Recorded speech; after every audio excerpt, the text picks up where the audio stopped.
السلام علیکم dear viewers, میں ہوں آپ کے ہوسٹ ناول آپا، اور ایک مرتبہ پھر میں آپ کے سامنے حاضر ہوں۔ ہم بات کر رہے تھے ایک نریشن کی، اور نریشن ہے پیپل کے پتوں پر، اور جو کہ لکھا ہے فرزانہ کھرل صاحبہ نے، اور اسے بہت خوبصورتی سے تحریر کیا ہے انہوں نے۔ تو آگے چلیے۔ تمہارا باپ ایک کنگلا انسان جو جاب کے سلسلے میں چند دن باپ کے دوست کے گھر کیا ٹکا، اس کی نازک پلی بیٹی ہی پٹا لی۔ دوسری طرف پاپا بھی صہیب کی باتوں میں آ گئے تھے، ورنہ کہاں ہم حیدرآباد کے نواب اور کہاں صہیب کا خاندان۔ خالہ ساڑی کا پلو کندھے پر ٹکا کے نخوت سے بولیں تو ارش نے یہ تحیر سے دیکھا۔ ہمارے لاکھ منع کرنے کے باوجود ابا مرحوم نے اپنا دبئی کا بزنس صہیب کے سپرد کر دیا تھا۔ اس نے خود بھی خوب کھایا اور اپنے کنگلے خاندان کی بھی قسمت بدل دی۔ ہمارے پاپا اور ان کا خاندان ہرگز بھی کنگلا نہیں تھا۔ دادا کی شاندار کوٹھی میں دنیا کی ہر نعمت تھی۔ ایرش خالہ کو جواب دینا چاہتی تھی، مگر جملے حلق میں پھنس گئے تھے اور وہ اپنے آنسو پیتی رہ گئی۔ صہیب نے کون سا اپنا آبائی گھر سے حصہ وصول کر لیا تھا؟ تم دونوں اب بھی حصے دار ہو، جبکہ ایک زمانے سے وہاں مفت خورے بھی عیش کر رہے ہیں۔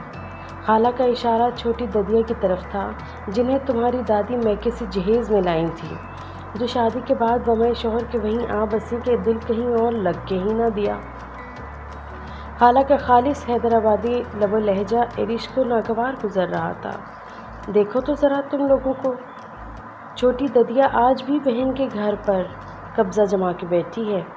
خالہ کا غصہ سمجھ سے باہر تھا، اور خبردار جو اپنی ددیا کی اس آوارہ بیٹے کیس سے کوئی ماموں چاچو جیسا کوئی رشتہ گانٹھا تو خواہ وارث بن بیٹھے گا۔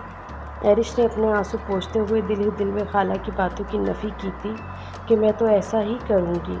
خالہ کی نصیحتیں دادا کے گھر کے سامنے ہی ختم ہوئی تھیں۔ اندر گھر مہمانوں سے بھرا پڑا تھا۔ چھوٹی ددیا یتیمی کا دور بھگت چکی تھی، سو ان دونوں کو لپٹائے تا دیر سے سکتی رہیں۔ تائی کا حال بھی بہت برا تھا۔ ارے دیکھو تو خون سفید ہو گیا ہے۔ غزالہ بھرے پڑے گھر سے بچیوں کو اٹھا کے یہاں پھینک گئی۔ ان لونڈوں میں بچیاں کیا خاک سہولت سے رہیں گی؟ ان بزرگ خاتون نے کسی حد تک سچ کہا تھا، کیونکہ خالہ کی تینوں بیٹیوں سے کے ساتھ ان کی خوب بنتی تھی۔ نمل اور ارش نے ان تینوں لونڈوں کو سہم کر دیکھا تھا، پھر وقتاً فوقتاً اس طرح کے تبصروں پر لونڈوں نے جیسے خود کو کوئی ہوا سمجھ لیا تھا کہ ان دونوں سے سامنا ہوتے ہی وہ راستہ بدل لیتے تھے تو وہ اپنی جگہ چور سی ہو جاتی۔ رضا اور رامز تو ان کے تایا زاد تھے۔ خاندان والوں کا اصل ٹارگٹ تو قیس اسلام تھا، جو نہایت ننک اور سلجھی ہوئی شخصیت کا مالک تھا۔ ان کی وہ عمر حق جتانے والی ہوتی تو کیا وہ گھر چھوڑ کے آتی؟ ان کے ہاتھوں میں خالہ اور ماموں کا گریبان ہوتا، اور نہ ہی ان کی تربیت ایسی ہوئی تھی کہ یہاں وہ سب کو آنکھیں دکھا کے شیر کی خالہ اور پھوپھی بن جاتی۔ وہ خالہ کی تمام نصیحتیں گاڑی میں چھوڑ آئی تھیں۔ فی الحال تمہیں رہنمائی درکار تھی۔ ددیا اور تائی نے ان پر بے حد و حساب محبت نچھاور کی۔ ان کی تعلیم و تربیت کا آغاز ناز نخروں کے ساتھ کیا کہ ان کے سر پہ دایا کا سایہ موجود تھا۔ ددیا اور تائی اپنی اولادوں سے بھی احتیاط کریں۔ رضا ذرا نخریلا تھا۔ نمل وغیرہ کے سامنے مجھ سے لپٹ کے بات منوانے کی عادت اب چھوڑ دو، وہ دونوں احساس محرومی کا شکار ہوتی ہوں گی۔ ماں کی اس بات پہ رضا تیش کھا کر رہ جاتا۔ گھر کا کھلا ڈلا مردانہ ماحول لڑکیوں کی آمد کے ساتھ اب زنان خانے میں بدل چکا تھا۔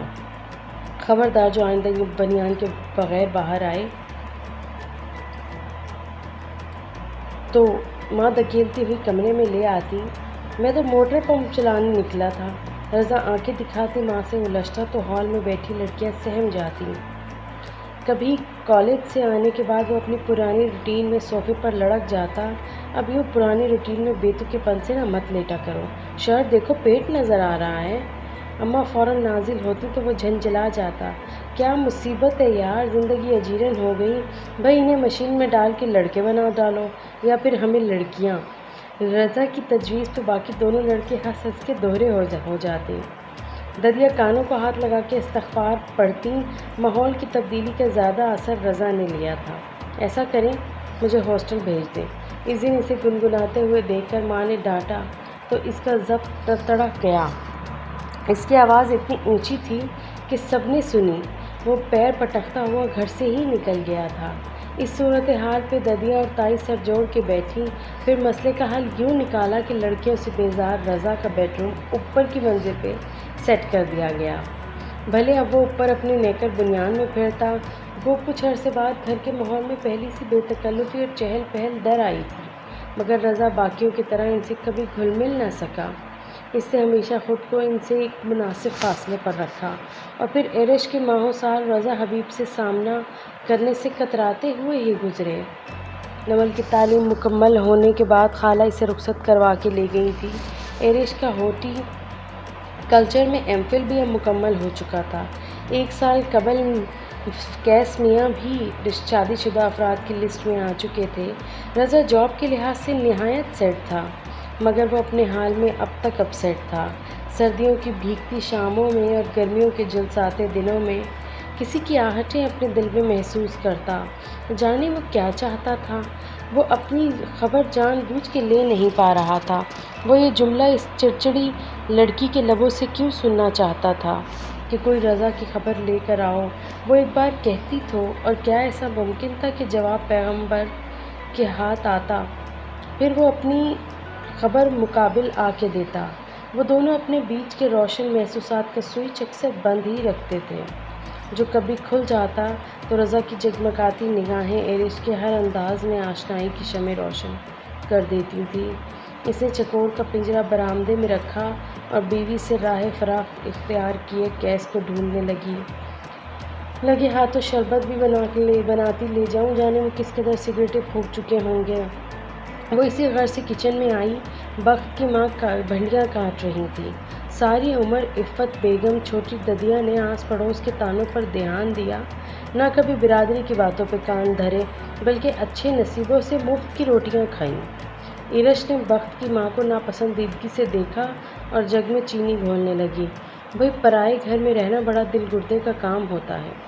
بخت کی ماں نے کیسی دل جلانے والی بات کی تھی؟ ایرش نے گوشت بھونتی تائی کو چور نظروں سے دیکھا کہ بخت کی ماں چھوٹی ددیا کے خلاف بول رہی تھی۔ اب بہو نے ناک میں دم کر رکھا ہے تو ممکن ہے کسی صندوق سے عفت بیگم اپنے گھر کی چابیاں ڈھونڈ نکالے۔ ایرش کا ہاتھ کانپا۔ بھلے ددیا کی عمر بہن کے گھر گزری، لیکن وہ ان پہ بوجھ تو نہیں تھے۔ ان دونوں بہنوں سمیت گھر کی کتنی ذمہ داریاں انہوں نے اس بڑھاپے میں بھی اٹھا رکھی تھیں۔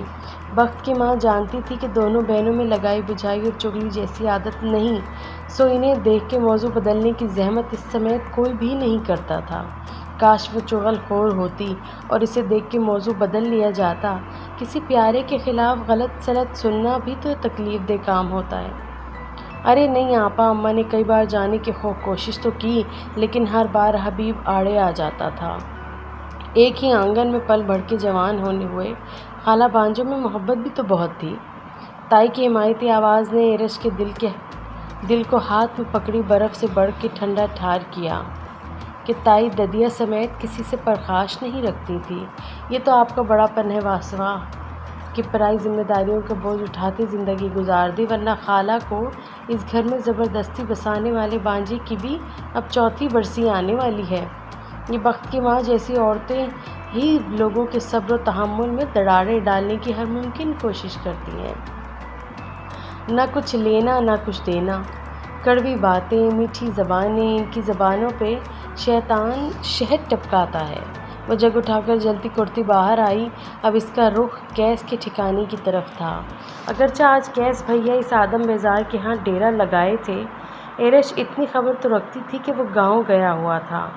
کمرے میں ملکجا اندھیرا تھا۔ اس نے جگ سائڈ ٹیبل پہ رکھا اور دھواں اڑاتے کیس کو دیکھا۔ اس کے دل کو کچھ ہوا۔ جو ردا کو پانے کے لیے بے چین پھرتا تھا تو اسے پا کے بھی بے سکون ہو چکا تھا۔ کیا اس کی پریشانی کی وجہ صرف ردا کی ضد تھی؟ وہ کارپٹ پہ اس کے قریب ہی بیٹھ گئی۔ اس کے ذہن میں برسوں بعد بھی کیس بھیا کا لہجہ تازہ تھا کہ ارے بھائی، ہم کہاں کے نامحرم ٹھہرے، یہ وہی بچیاں ہیں جنہیں ہم کندھوں پہ سوار کر کے شاخیں جلاتے رہے ہیں۔ نیت کی پاکیزگی ہی اصل رشتہ ہے، اور یہ چڑیاں تو میری بچیاں ہیں۔ کیس کی اس بات پہ رضا نے جو ٹکڑا لگایا تھا ایرش کو وہ بھی یاد تھا۔ کاش یہ پھر سے اڑ جائیں۔ ایرش کو اس کے ہاتھ کا لہرانا بھی یاد تھا۔ بیویوں کی باتوں پہ اتنا سیریس نہیں ہوا جاتا، انہیں بکنے جھکنے کی عادت ہوتی ہے۔ کیس کے ہاتھ سے سگریٹ چھین کے وہ بیڈ سائڈ پر آئی۔ جدائی کے دنوں میں آپ کا ایک کمرہ جس کے لیے مثل جہاں تھا، اب وصال کے ہوتے ہی کیسی شیرنی بن چکی ہے۔ اس نے گلاس میں شربت ڈالا۔ کیس کا ہلکا سا کہکہ سننے کے لائق تھا، اس کی بات کی تائید کرتا ہوا۔ کسی دن پکڑ کے ایک لگائیں اور دھاڑ سے کہیں کہ بس تا عمر اسی ایک کمرے میں رکھوں گا مگر چھوڑوں گا نہیں۔ اس نے جانے کس ہیرو کی نقل اتاری تھی، تبھی کوئی ہلکا سا کھنکارا۔ اس نے گلاس میں شربت ڈالا اور پلٹ کے دیکھا۔ وہ ڈریسنگ ٹیبل کے سامنے گیلے بال سلجھا رہا تھا، گویا وہ واش روم میں تھا۔ یہ کب واپس آیا، یعنی وہ خبر نہیں رکھتی تھی۔ وہ اس کے بیڈ روم میں منہ اٹھا کے چلی آئی۔ ان کا ایک دوسرے کو سلام جواب کرنا بھی قابل دید ہوتا تھا کہ لو وصول کرو، احسان جتا کے ہاں کر لیا، اب کہو تم کون ہم کون۔ کیس کی طرف بڑھا شربت کا گلاس رضا نے ایک شکریہ کے ساتھ اس کے ہاتھ سے لے لیا۔ وہ کلس کے رہ گئی۔ یہ بیرسٹر ہاشم سے تمہیں کیا کام ہے؟ وہ پلٹ کے کیس سے مخاطب ہوا۔ کیس سے بے ساختہ ایرش کو دیکھا جس کا رنگ اڑ چکا تھا۔ کیس جو پہلے ہی رضا سے مشورہ کرنا چاہتا تھا، اس نے ایرش کی آنکھوں کا اشارہ نظر انداز کیا۔ میں نے اس سے ایک پراپرٹی کیس ڈسکس کرنا تھا۔ اف، ایرش گھبرائی۔ وہ یہ کام چپ چپاتے سر انجام دینا چاہتی تھی۔ کیسی پراپرٹی؟ یہ اب رضا کی مکمل توجہ کیس پر تھی کہ ایرش کی حواس باختگی سے ایک نئی کہانی سنا رہی تھی۔ کم از کم میری تو نہیں ہے۔ کیس ہنسا۔ دراصل ایرش اپنے نانا کے بزنس میں سے اپنا مکمل حصہ چاہتی ہے۔ ایرش کا دل ڈوبا۔ وہ دروازے کی جانب بڑھی۔ کیا کوئی ایسی بات ہوگی جو کیس صاحب رضا سے شیئر نہ کرتے ہوں؟ اس نے جالی کا دروازہ کھولا۔ اس کی پشت پر گڑی رضا کی نگاہوں میں بے یقینی تھی، تعصب تھا۔ کیا ایرش اس قدر نادان بھی ہو سکتی ہے؟ مگر اس کے قدموں کی مضبوطی اس کے فیصلے کی پختگی کا اعلان کر رہی تھی۔ رضا کی طویل آہ میں تفکر کی آمیزش تھی۔ اماں میں نے مشین لگوائی ہے، واشنگ مشین لگوائی ہے، ذرا دھیان رکھیے گا، میں ذرا مارکیٹ تک جا رہی ہوں۔ تائی نے ددیا کے سامنے سے دھاگے کا گولا اٹھا کے اپنے بیگ میں ڈالا۔ ددیا ان کے دوپٹے پہ کروشیا بنا رہی تھی، کروشیے سے بیل بنا رہی تھی، تو انہوں نے تائی سے مزید دھاگے کا کہا تھا۔ ایرش تمہیں کچھ چاہیے؟ تائی نے حسب معمول پوچھا، اور ایسے میں ددیا نظر جھکا کے آس پاس کی چیزوں کو خواہ مخواہ کنگھالنے لگی تھی۔ ایرش نے ہمیشہ کی طرح انکار کیا اور ددیا کے سنگدوچے میں جھانکا جسے وہ کبھی کبھار ہی کھولتی تھی۔ تایا زندہ تھے تو مارکیٹ جانے سے قبل تائی ددیا سے بھی یوں ہی پوچھ لیا کرتی تھی، تب بھی وہ کون سا انہیں لسٹ تھما دیتی تھی کہ سر ہمیشہ انکار کی صورت ہی ہلتا تھا۔ کیا تھا جو تائی اب بھی ان سے پوچھ لیا کریں کہ یہ دیکھو سچے موتی کچھ دن قبل ٹرنک سے نکالے تھے، انہیں اپنی قمیض سیٹ پہ ٹانک لینا۔ اللہ! ایرش کی آنکھیں خیراں ہوئیں۔ اس قدر خوبصورت! ددیا اسے اپنی لاجواب چیزوں سے نوازتی رہتی تھی۔ ددیا نے سنگتوچا بند کرتے ہوئے پاؤں نیچے لٹکائے۔ آپ رہنے دیں کپڑے، میں دھلوا لوں گی۔ کل بھی بکس کچن صاف کرواتے ہوئے دیر تک کھڑے رہنے سے آپ کے پاؤں سوج گئے تھے۔ وہ آہستگی سے گویا ہوئی۔ ارے نہیں بچی، اس عمر میں چلنا پھرنا ہی صحت ہے، بیٹھے رہنے سے بندہ جڑ جاتا ہے۔ ہمیشہ کی طرح بات سہولت سے سنبھالتے ہوئے وہ صحن کی جانب چل دیں۔ ایرش سب سمجھتی تھی کہ روزمرہ کے کاموں کی نگرانی ددیا کے ذمے لگا کر انہیں مالکانہ احساس نہیں دلایا جاتا تھا، بلکہ یہ تائی یہ سب اپنی سہولت کے لیے کیا کرتی تھی۔ ارے اماں فارغ بیٹھی ہیں، سبزی ہی کاٹ لیں، اخبار ہی پڑھنا ہے تو وہاں بیٹھ کے پڑھ لیجئے، ساتھ ہی اسٹور کی صفائی بھی کروا لیجئے۔ ذرا یہ میلے غلاف تو اتار دیجئے، ان کے سامنے تکیوں کا ڈھیر لگ جاتا۔ ٹی وی دیکھتے ہوئے کپڑے بھی طے کر دیجئے گا۔ اس قدر شیریں لہجہ تائی کس قدر اچھی تھیں، جنہوں نے خندہ پیشانی سے مفت خوروں کا بوجھ اٹھا رکھا تھا۔ وہ دونوں بہنیں تو زمین اور گھر میں حصے دار تھیں اور واسق امید تھی کہ اپنا حصہ بھی نہیں لیں گی، سو اپنی مرضی سے سوتی جاگتی تھیں، اپنا جو خرچ کرتی تھیں۔ کیس اور ددیا بھی اپنا خرچ خود اٹھاتے تھے، مگر وہ محیط ولا میں کسی چیز میں حصے دار نہیں تھے۔ سو اپنی مرضی سے آرام کا سکون کہاں سے ڈھونڈ لاتے۔ لنچ ہے کسی کے گھر میں، سچ ہے کسی کے گھر میں رہنا کوئی آسان کام نہیں، اور چھوٹی ددیا یہ مشکل کام تب سے کر رہی تھی جب ان کی عمر صرف 2 سال تھی۔ اپنے نیلسن منڈیلا نے عراق جنگ شروع کرنے پر صدر بش سے بھلا کیا کہا تھا؟ کافی سوچ و بچار کے بعد ددیا کے ذہن میں وہ جملے نہیں آئے تو کچھ فاصلے پر بک ریک کی جھاڑ پونچھ کرتی ایرج سے پوچھا، جبکہ پاس بیٹھا رامز تو لفظ اپنے نیلسن منڈیلا پہ ہی لوٹ پوٹ ہو رہا تھا۔ اس وقت لاؤنج میں بخت کی ماں اور ددیا میں سیاسی گفتگو ہو رہی تھی، جو اس قدر پر لطف ہوتی تھی کہ اگر آن لائن نشر ہو جاتی کوئی بھی مائی کا لال اور لالی مونس ہر کسی کا غم بھول جاتے۔ چھوڑیں بھی ددیا، اس قدر مشکل بات ماسی کی سمجھ میں کہاں آئے گی۔ ایرج نے بخت کی ماں پہ غصہ تو نکالا ہی تھا بلکہ اسے کم عقل ہونے کا احساس بھی دلایا۔ کتنی چالاک تھی، جس کے پاس بیٹھتی اسی کی ہو جاتی۔ ایرج کی بات پہ اس نے اچھا خاصا منہ بگاڑا۔ آج ان سے آپ شہلا اعجاز کا کالم سچ بچا کے ڈسکس کر لیں۔ اوئی ماں، بخت کی ماں سٹپٹائی، یہ ایرج نے اسے کیا جتلایا تھا؟ ہنسی دباتی ایرج اخبار اٹھا کے ان کے پاس چلی آئی اور رامز کو اپنے دانت اندر رکھنے کا اشارہ کیا۔ وہ لکھتی ہیں کہ بہت سے پلان جو کسی بھی مقصد کے لیے بنائے جاتے ہیں مٹی کی مانند ڈھہ جاتے ہیں، پھر ہم حیران رہ جاتے ہیں کہ ایسا کیسے ہوا، ایسا تو ممکن ہی نہیں تھا۔ اپنے کیس کے ساتھ بھی یہی مسئلہ ہوا نا، خوابوں کا محل مسمار ہوا۔ رامز نے بات کر کے ایک ساتھ کئی آہیں بھریں۔ لو، کیس تو وہیں کا وہیں بیٹھا ہے، خواب تو ردا کے ٹوٹے ہیں۔ سوئی میں دھاگا ڈالتے ہوئے تائی اچانک اماں کے پاس سرک آئیں۔ کافی ساری قمیضوں پہ بٹن جو ٹکوانے تھے، اور یہ سارا فساد رضا کا پھیلایا ہوا تھا۔ انہوں نے قمیضوں کا ڈھیر پلنگ پہ پھینکا۔ ایرج نے تائی کو مختل حواس سے دیکھا۔ اس کالم میں رضا کہاں سے آ گیا؟ رضا کیوں نہیں آ سکتا؟ عورتیں تو اپنی سیاسی بات چیت میں مودی اور ڈونلڈ ٹرمپ کے کونڈے میں کوٹ لیتی ہیں اور سیاسی ڈھانچے کو بنا کفن کے نظر قبر کر دیتی ہیں۔ رامز اپنے کہکے کی گردن دبوچ کے بولا، اب میٹرک تک تعلیم حکومت کی ذمہ داری ہے، اس میں ہمارے رضا کا کیا قصور ہے؟ ددیا جو کسی اور کالم کی لائنیں پڑھ چکی تھی، تائی کو بالا ہی بالا سمجھایا، تو اور کیا یہ رضا کی نہیں حکومت کی ناقص پالیسیاں ہیں؟ بخت کی ماں کو بھی تو اپنی سیاسی سوجھ بوجھ کا مظاہرہ فرمانا ہی تھا۔ اب بدقسمتی سے پاکستانی حکومت کی داخلی پالیسیاں کمزور تو خارجی تو بالکل ہی ناکام۔ ددیا کا لہجہ مایوس کن تھا، مطلب کہ داخلی سے مراد گھر اور خارجی پہ ڈیرا ہی ہوا۔ بخت کی ماں نے کیسا مطلب نکالا تھا کہ ایرج کے لیے ہنسی روکنا محال ہوا۔ رضا نے اچھا بھلا اوپر کی منزل کا بیڈ روم چھوڑ کے کارنر والے اسٹور پہ مستری مزدور لگائے تھے۔ اب اس نے تو وہ پلان اپنی پرائیویسی کو زندہ رکھنے کے لیے ہی کیا تھا جو ردا کی شراکت سے آخری دم پر تھی، مگر ردا کے دل میں تو یہی خیال بیٹھا نا کہ رضا اسٹوری پر ان کی شراکت برداشت نہیں کر سکا۔ بس اسی دن سے کڑی نے الگ گھر کی رٹ لگا رکھی ہے۔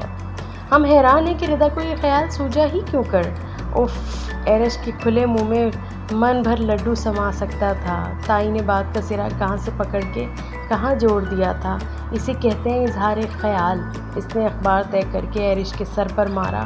خیر، وہ ایسا غلط بھی نہیں، اب ہر کوئی تو پرائے گھر میں رہنا پسند نہیں کرتا۔ بخت کی ماں اڑتے اڑتے بھی تیر چھوڑ گئی تھی۔ ایرج نے ددیا کا رنگ اڑتے ہوئے دیکھا۔ اب تک کے لیے اتنا ہی، انشاءاللہ میں پھر حاضر ہوتی ہوں آپ کے سامنے مزید نریشن کو لے کر۔ تب کے لیے اللہ حافظ، اور میرے چینل کو لائک اور سبسکرائب کرنا نہ بھولیے۔ اوکے، اللہ حافظ۔